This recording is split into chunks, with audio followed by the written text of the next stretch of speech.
Tailgate Talk, brought to you by Friends of Buckler Outfitters. I am Sean Ritter, joined today by the rest of the gang. Eric Tasker, Paul Wagner. You want to follow us on socials, it is at On The Tailgates. I am at The Real Ritter. At ET5504 is my man Tasker. And it's kind of cool. Last week on the show as we get started, I talked about the situation out in Wyoming. And they had made some changes to some rules and how it was going to affect DIY Western big game hunts. SB 103, or known as the 90-10 rule, it really kind of broke into that and just gave a little bit of insight as to some things that I've read and seen. And part of what I alluded to in the conversation was, feeling like some of the changes are making it so DIY Western game hunts are going to become almost impossible without an outfitter. Well, I actually had someone reach out to me that used to be a Wyoming outfitter, now happens to live in Texas, but wanted to give an insight in his side as to what it looks like, and that it's actually not, as I may have said, just to protect the outfitters, and exactly how it broke down. So it didn't work out. We were able to get him for the show this week, but next week we're going to definitely try and get him on the show. And we'll talk a bit about that whole situation and kind of break it down as far as what exactly it is, get it from an outfitter's perspective, and just someone who's actually been out there, lived out there, and done the Western hunt that can give some more of that perspective, because there's always a lot of things that fly around on the internet. Yeah, and it's always that way, though, it seems, where everybody just hears or thinks whatever the first thing is that they read about, like whether that was like the firearm sale changes. How I couldn't get, say, a firearm from my uncle in his will or something like that. Right.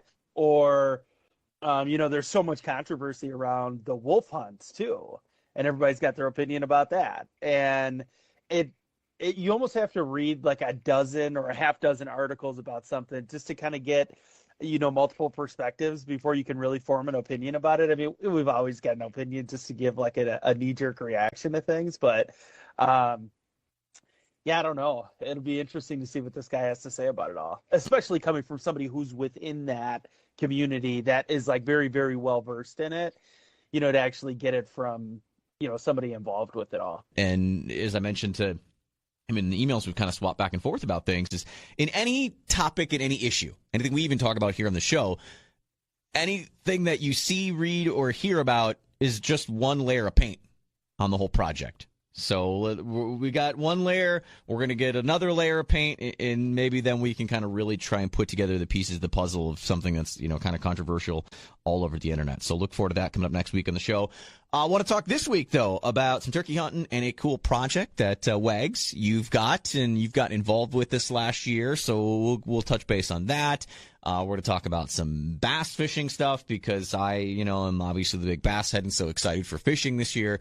And more specifically when it comes to bass fishing, professional bass fishing tournaments. And something I've noticed recently happening a lot at bass fishing tournaments. And yes, I know fishing's a lot on my mind, which is weird considering the strange weather that we've had in the upper Midwest, like snow to wrap up the month of March. It's just absolutely crazy. Okay, here's a quick one for you, Tasker. Have you heard the phrase, March comes in like a lion, goes out like a lamb? Yes. But can it go the other way? Because I kind of feel like that's what we got. Like it came in like a lamb and went out like a lion. I know. Yeah, I mean, we're seeing that's the case. So I love how we've seen those images that go around social media where it's like winter, fall, spring, second winter, like full spring, third winter, and then actually spring, because now we've been in spring for what is it, 2 weeks now or something like that, where it's technically calendar year, it's spring. I don't know, man. My birthday's in May, and I know that when I was a kid, we even had snow on my birthday, May 12th, and it's like, you just never know what we're going to get around here. But it has really been nice to have these like 60-degree days because it just kind of clears everything out, get rid of all that like gross, grimy kind of gray snow. Oh, but allergies, man, I've been nuts. Yeah, the allergies are bad, but it's nice to kind of start to feel that optimism for the fishing opener, turkey season. There's a lot coming our way. So, okay, so here's another thought-provoking question for you here. What is more exciting, spring or fall? Like, what season is more exciting, has more excitement for you, Task? I think that mine is fall, spring, summer, and then winter, if I had to rank them. Okay. I love the summer where we kind of go through this, like really, of course, everybody loves when it's 85 degrees every day and you can get out and just do so much. But I love the transition from summer to fall. And then my next is the transition into spring because, we've gone through this really short days. Days are starting to get longer. We went through daylight savings time, well, albeit for however long that lasts. So I'm not really like a full season kind of person. I'm a transition person, where I like that, that time where we're kind of in that flux where things are starting to change. The leaves are turning or the leaves are starting to get green. I don't know. What about you? I'm just thinking about that as you're just talking. It's like, I feel mine goes directly in order of the seasons. I'm going to be spring, summer, fall, winter, because obviously spring, there's so much excitement of like warm days to come. Summer's coming. For me, like fishing's coming and what that means. And I get a summer, I am fishing and it's bonfires outside and, spending time doing things outside when the weather's nice and it's not, miserable and terrible. Then obviously get into fall and it's excitement of hunting. And I also love just like that whole thought of a crisp fall night, like those first couple of cold fall nights when it's like a fire in the fireplace at the house and, everything associated with that. Winter is just, what we have to go through in the upper Midwest to get all the other great stuff we have. Yeah. Well, I didn't hear you say anything about raking leaves or like picking up dog poop in spring. I mean, none of those came into the conversation there, which is something that we've all got to deal with. I'm lucky. I actually don't have any trees like actually on my property, so I don't have the whole lot of the leaf situation of like raking. I kind of let the wind do its work there. Springtime, yes, I will admit there is a bit of the cleanup needed, but depending on how much rain or something may get, sometimes that just gets washed in as fertilizer, and I notice as the grass starts growing, it's a little thicker in certain spots over others. Yeah, we get the same thing, but I mean, fortunately, we have woods in our backyard. We're like adjacent to a public park that has a wooded area on one side of it. But we also have a pretty old tree in the middle of our front yard. So it's like, I bet it's probably, I did a better job of it last year, but I did the leaf blower probably, I think it was 3 or 4 times over the fall because I didn't ever want it to get really bad, It's just kind of nice to be out there when it's like, you're so used to the summer temps and then all of a sudden you get hoodie weather and you're out there and it's like 50 degrees and sun shining. And the thing that's crazy about that is when the leaves are falling from the trees, you'd actually rather be up in the trees hunting. Right.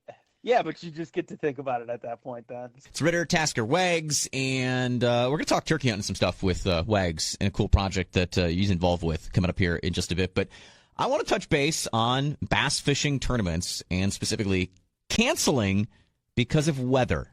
All right, this has happened quite a few times in the last couple of years. You look back, MLF has had 2 tournaments basically canceled, one just a few weeks ago in the Harris chain, and then last weekend, Santee Cooper. That day number 3 was called off. I'm so glad, though, by the way, that they were originally going to cancel day 3, which was the Saturday, and then have the full 47 cut that would have went Saturday all go on Championship Sunday. But the fact that they were able to extend it and add the extra day on Monday so they could do the full normal 4-person tournament so that, a couple of anglers that were really close in chasing that century belt were able to do it. In fact, 2 of them did. Drew Cook, obviously the winner, got his century belt. And then our own local boy, Caleb Kufall. Congrats to Caleb, who went over the century mark, landing 103 pounds and 1 ounce, I believe it was. It's just, awesome to see a guy from right here in our neck of the woods in McGuanago doing so well on the Elite Series. And what's even more impressive about Caleb is that he was able to cross the century mark with only 19 fish, the 5-fish day limit, the 4 days. Every other angler that's ever done it has got the full, limits for all 4 days. He fell the fish short from the Friday of the tournament and still was able to do 100%. That to me just says how impressive of fishery that is. And that'll give Caleb the compliments of how good of an angler he was. He was able to find those big fish. But what do you think, Tasker, as far as weather canceling? Should they cancel? Should they try and find a way to, the normal everyday, we've got to fish through any elements that we have. Should they do that? Should they reschedule? What do you think? So a couple things with that. The first question I was going to ask you is what did they do with pricing then? Because if what I hate about that is if they're just straight up canceling it and there's no prizing, there's no prize purse that's distributed. Right. That's a big impact for people. I mean, the money that these guys, they're paying to get into these tournaments and everything, that's a huge disadvantage to them then, because that's their income that you're messing with. Then. Sponsors. I mean, looking at all that stuff too. Yeah. So just any of those bonuses and kickbacks that they might be getting with that outside of prize purse, it's a significant difference to them. The other thing is are they rescheduling it? Like you said, I mean, they afforded top 10 the opportunity to do, next day or whatever. So that's good. So if they're just kind of adjusting it, or if they're shortening the tournament or whatever, I still think they got to go through with prize purse, distribution. Still got to go through weigh-ins and do all of that. You think, I mean, this is the exact same way that I felt. I'm sure you're well aware of this whole Eric Church controversy that's been this week, that, his big thing is he's always been a UNC fan. And there's this really historic game tonight that Duke is playing UNC. And I've had so many people reach out to me because, of course, I'm this diehard Eric Church fan, and he just canceled the event, his show that was supposed to be in San Antonio over the weekend. And I have always said, I'm good with the cancellation. It's a historic thing, but you got to reschedule it. You can't cancel it. You just got to reschedule the show. That's how I've always felt about it. Because very similarly, people are flying there. People are paying for hotel rooms, just like all the pros are doing. So kind of a tangent, but also very similar in the sense that, I mean, why not just at least bump it? And, it might throw off travel plans on the backside of it for the anglers that are going to the next destination, but at least give them the chance to finish out the tournament. Like, I mean, have we just all gotten sick of cancellations, like, after the last 2 years? Anytime you hear the word cancel, you're just like, ugh. Yeah. Canceled shows, canceled celebrities. And back to that Santee Cooper tournament, man, it was just so fun to watch. And I don't know if it's just that, like, I've been watching more bass fishing this season because I'm just, like, so excited to get back into fishing this year. Or I don't know what it is, but I spent a lot of time watching it. And as much as it was for, just enjoying it, it was the sheer size of the fish and the way that these guys were able to work it, and it's kind of like bed fishing, and just it was, to me, just so intriguing and interesting. And that's always why I've gotten so into actually watching bass fishing as an angler. I feel that I learned so much by watching these Elite Series pros on the water, because you get to see decisions they make and kind of get really a little bit more into their head. And it's not just like one person. You get to see different perspectives of different anglers, because every angler approaches things differently. There's certain ways and styles of fishing that I think are better suited toward my style and who I am versus other people. I am not a big flipping, pitching. That's not I'm more of a moving baits, so to watch more of that and like learning and seeing more techniques. Okay, I know to be more well-rounded, I've got to get better at that. I've got to focus more on doing this thing. So this is how this guy's doing it. And the fact that 2 people went over the century mark of that tournament was absolutely just mind-blowing to me, including, Caleb Kufal from right here. Which, by the way, invite is still open. Caleb Kufal, want to join? I get that, we're not Dave Mercer. He did Dave Mercer's podcast this week, but I get it.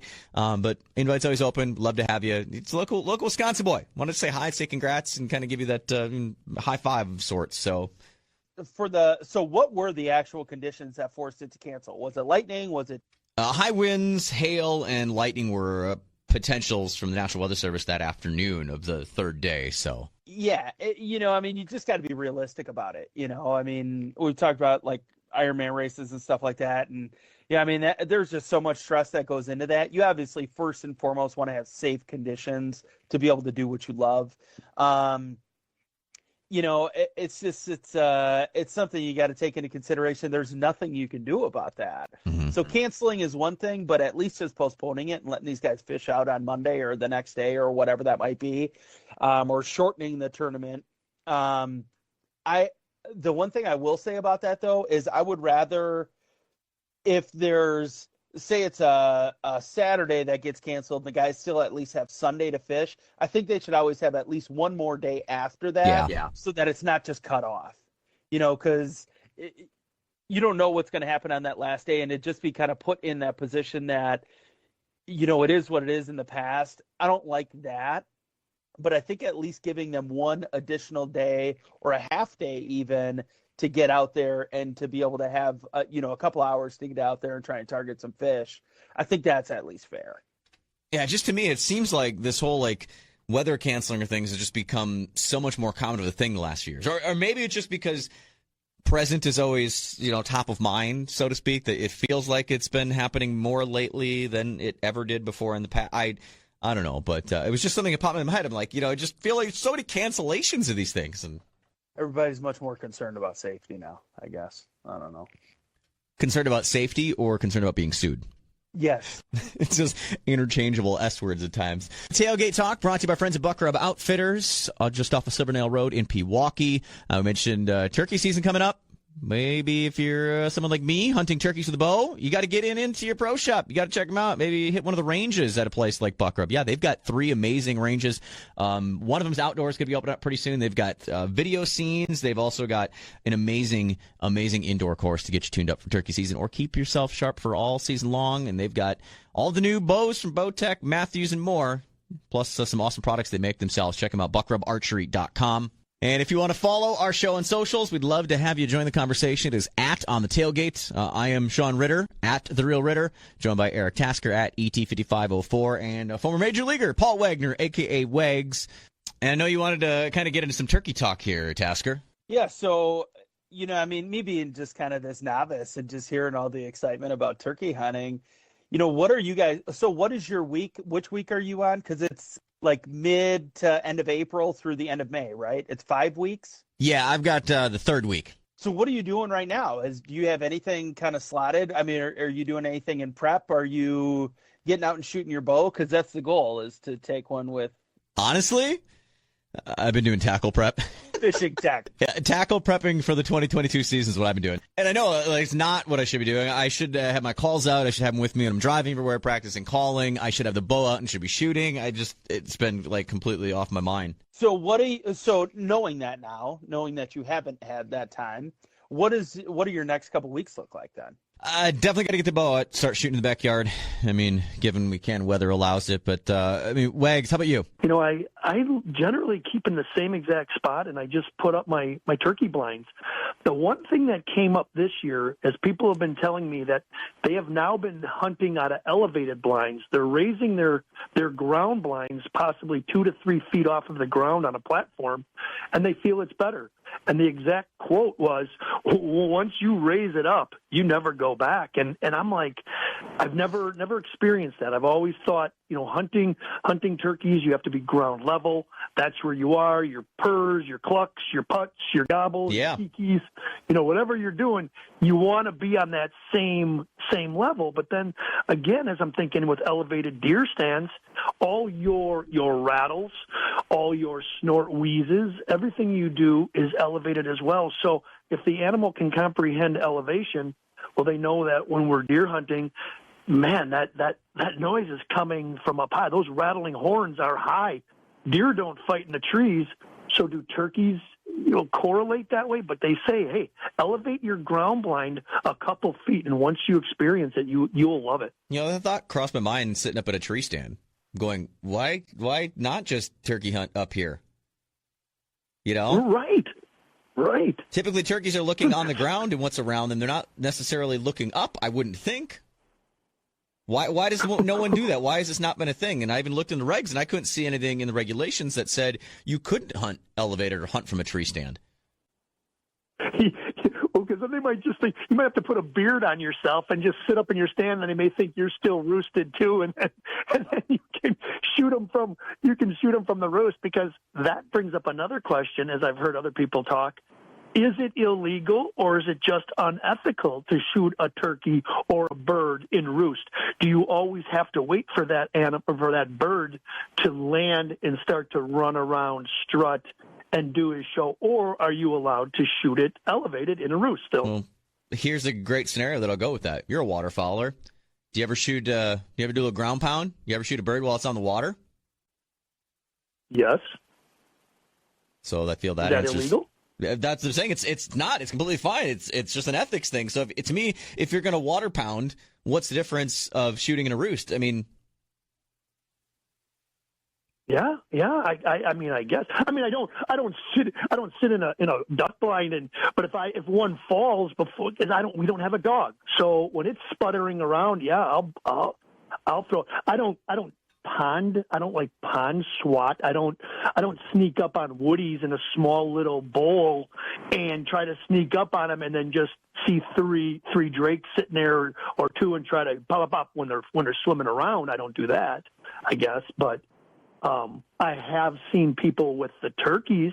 I've actually seen them on cornfields or field edges following these birds, and before they come into the woods or the hardwoods themselves, maybe about 50 to 30 to 50 yards out, they decide to elevate, and then they go and they roost right above them. And I have heard people shoot them up in the roost when they landed because they put in their time so long.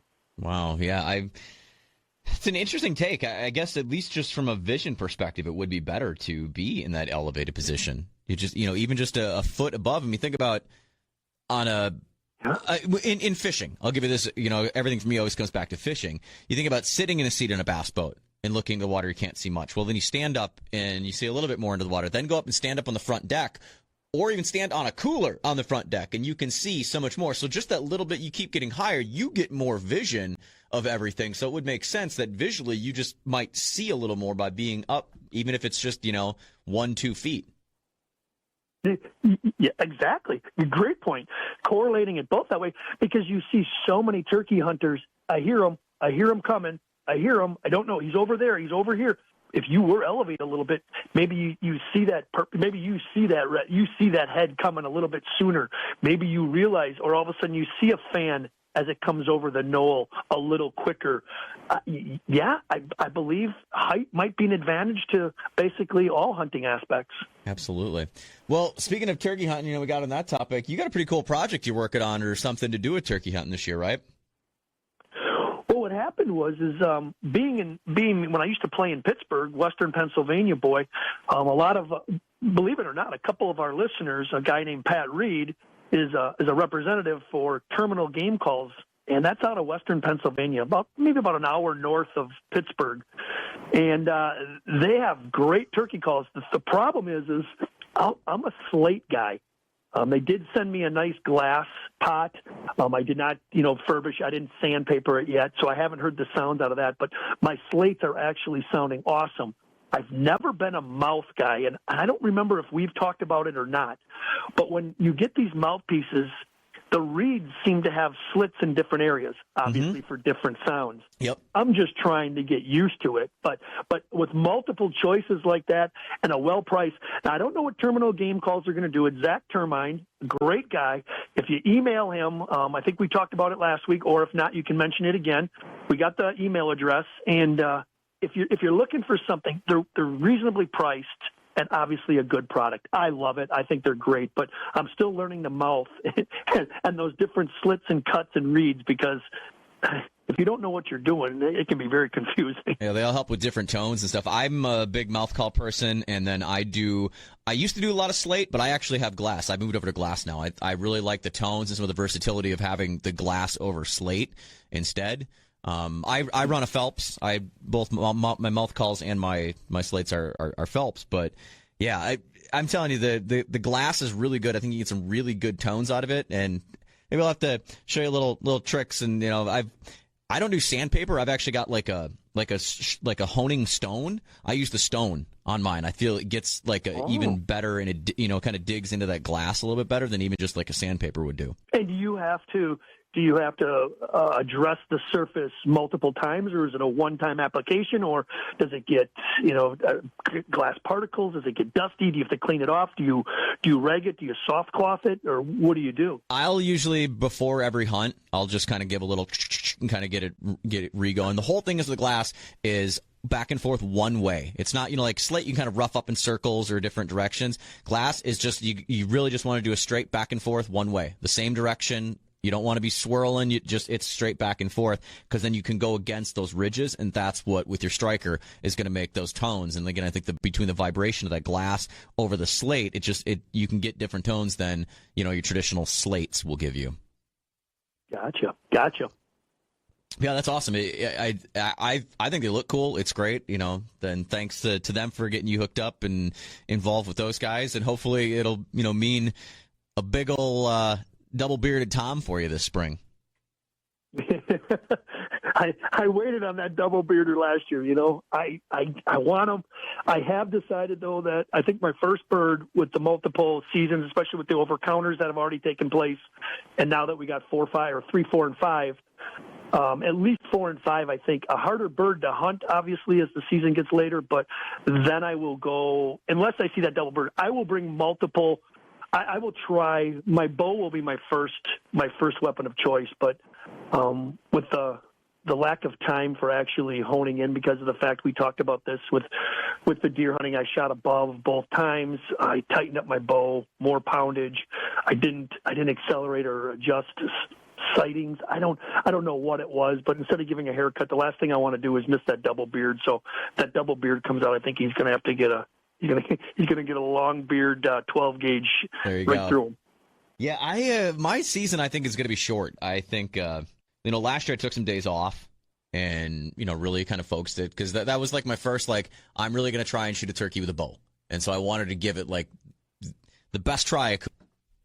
I just kind of really wanted to give it the best try I could, because it's the first time actually going after turkey with a bow. But I still think shooting my bow more, specifically this year, I need to shoot my bow much more before I can go turkey hunt, just to feel confident in it. I felt that way last year, where I shot so much over the course of the summer, but then obviously getting the new Matthews and all that, I just felt like I needed to shoot more, and I shot at longer distances and things. But just starting to get reps in, I feel like is at least a starting point for you.